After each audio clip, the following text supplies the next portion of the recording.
Now that is the new Nissan Micra, and I'm going to tell you everything you need to know about it. I'm Jordan, and you're watching Auto Express.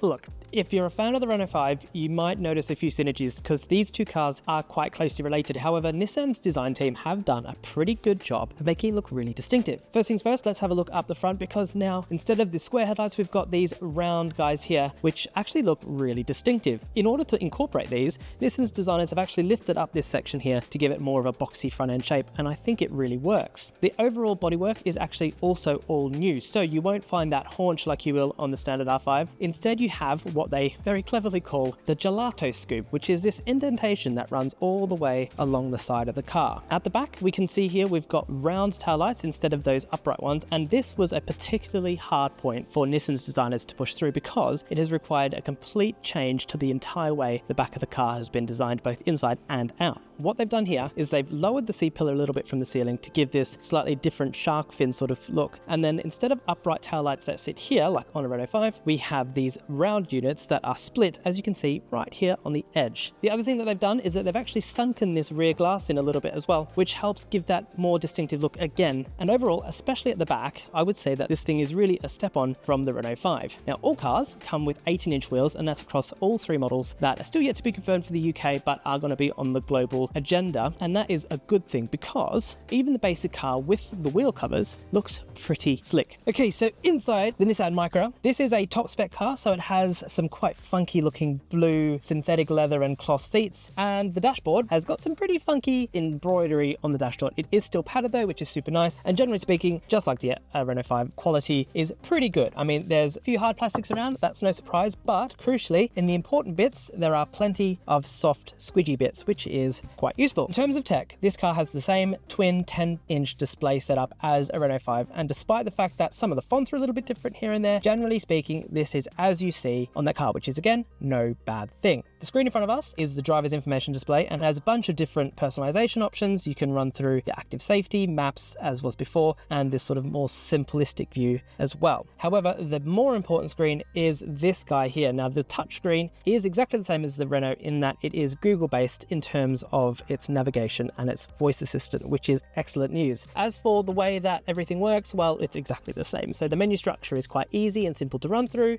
Wireless CarPlay and Android Auto are also standard fit. We also have a row of physical aircon functions, which is excellent news as well. In terms of storage, the small center console has a good selection of cup holders. This guy here is movable. There's a little tray here for keys and wallets and that sort of thing, and a wireless phone pad in the center.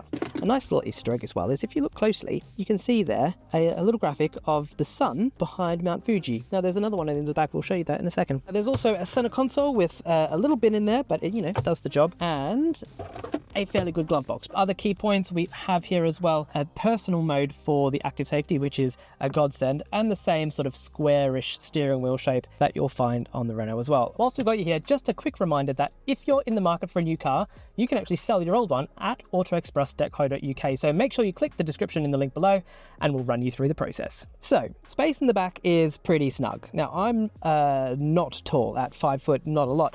And even I seem to be struggling a little bit with legroom, as you can see here. So I've got a little bit of knee room, I've got a little bit of headroom, but overall, this is not one of those very, very super spacious B-segment super minis.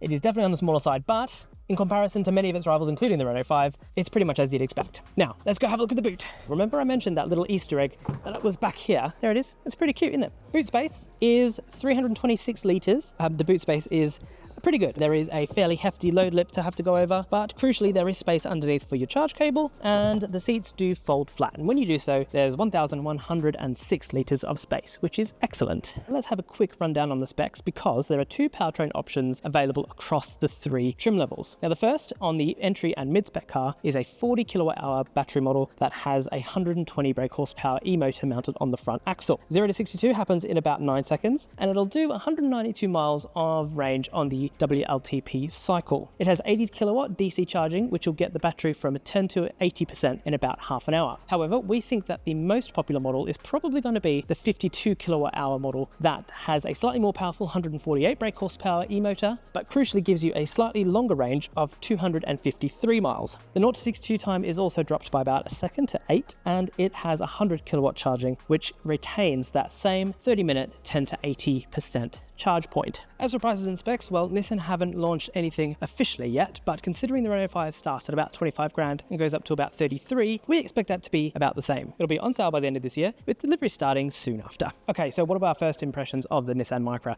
Now, of course, we haven't driven it, so we can't give a full verdict, but because this thing shares so much with one of our absolute favorite new cars, which is the Renault 5, we feel like there's an awful lot of potential here. So, do you like what you see? Let us know in the comments below.